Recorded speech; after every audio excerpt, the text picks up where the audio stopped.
আসন্ন ত্রয়োদশ জাতীয় সংসদ নির্বাচনে দলীয় মনোনয়ন না পেলেও ব্রাহ্মণবাড়িয়া ২ আসন থেকে নির্বাচন করার ঘোষণা দিয়েছেন বিএনপির আন্তর্জাতিক বিষয়ক সহ সম্পাদক ব্যারিস্টার রুমিন ফারহানা। তিনি বলেন, আমি যা বলি তাই করি, মার্কা যাই হোক সরাইল আশুগঞ্জ থেকেই নির্বাচন করব। তবে কি বিএনপি মনোনয়ন দেবে, নাকি স্বতন্ত্র প্রার্থী হিসেবে ভোটের মাঠে লড়তে যাচ্ছেন রুমিন ফারহানা? এসআই রাজ জানাচ্ছেন বিস্তারিত। আমি যা বলি আমি তাই করি, এটা ভালো হইলে ভালো, বন্ধ হইলে আমার কিছু করার নাই। বাপও স্বতন্ত্র, বেটিও স্বতন্ত্র।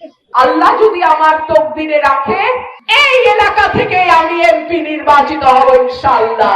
ত্রয়োদশ জাতীয় সংসদ নির্বাচন সামনে রেখে 2 দফায় 272 আসনে প্রার্থী ঘোষণা করেছে বিএনপি।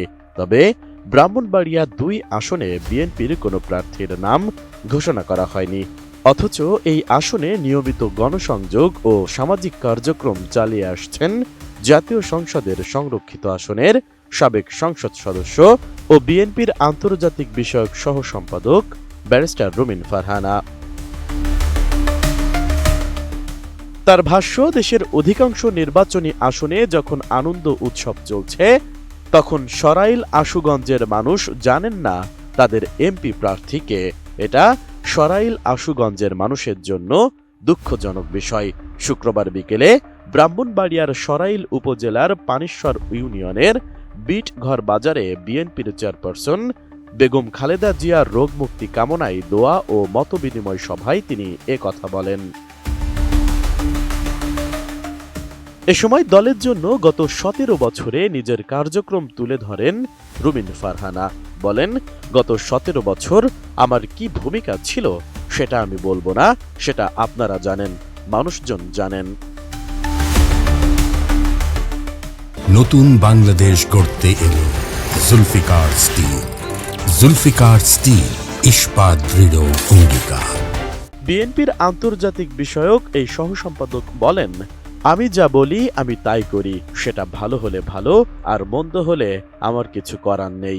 আমার এলাকার মানুষের সিদ্ধান্তই আমার চূড়ান্ত সিদ্ধান্ত। আপনারা যদি আমার পাশে থাকেন, মার্কা যাই হোক, নির্বাচন করব সরাইল আশুগঞ্জ থেকেই।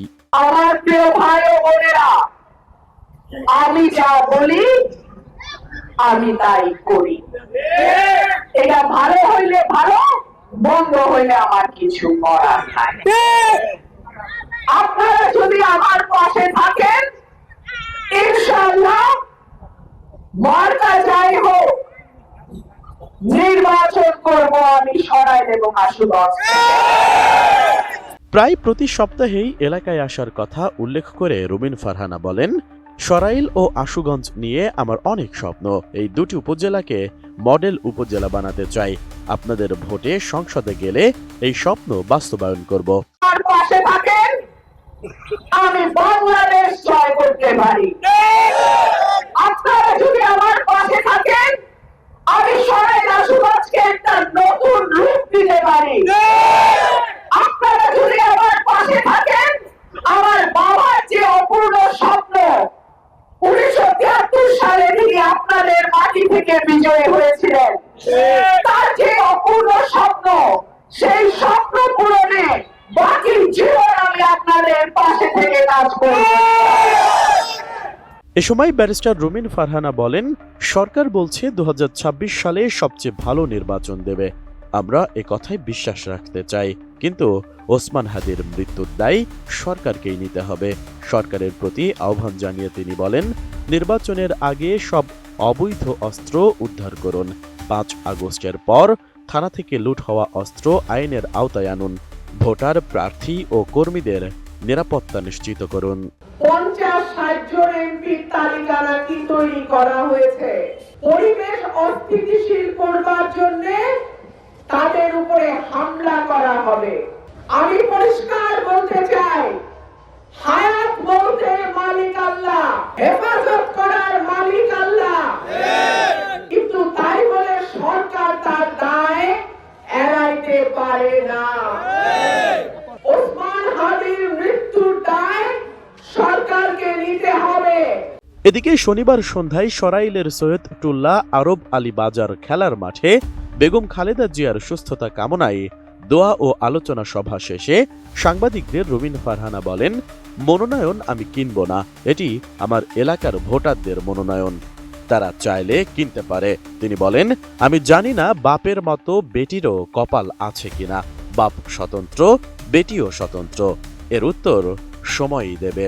আমি জানি না বাপের মতোই বেটিরও কপাল কিনা, বাপও স্বতন্ত্র, বেটিও স্বতন্ত্র, জানি না, এটা সময় বলবে। তবে স্বতন্ত্র হইলেও আপনার বাপ চাচারা কিন্তু ভুল করে নাই। আপনাদের বাপ চাচারা কিন্তু আমার বাপকে বুকের মধ্যে নিয়ে নিয়েছিল। আমার আব্বা এই মাটির মানুষের ভোটে আসছে, আমিও এই মাটির মানুষের ভোট নেব। আল্লাহ যদি আমার তকদিরে রাখে, মানুষ যদি আমাকে ভালোবাসে, এই এলাকা থেকে আমি এমপি নির্বাচিত হব ইনশাআল্লাহ। এ সময় স্বরাষ্ট্র উপদেষ্টার বক্তব্যের সমালোচনা করে রুমিন ফারহানা বলেন, প্রার্থীদের অস্ত্র দেওয়ার কথা বলা মানে মবকে এক ধরনের আইনগত বৈধতা দেওয়া, এটি দেশের জন্য অত্যন্ত দুঃসংবাদ। S I Raj, ATN news.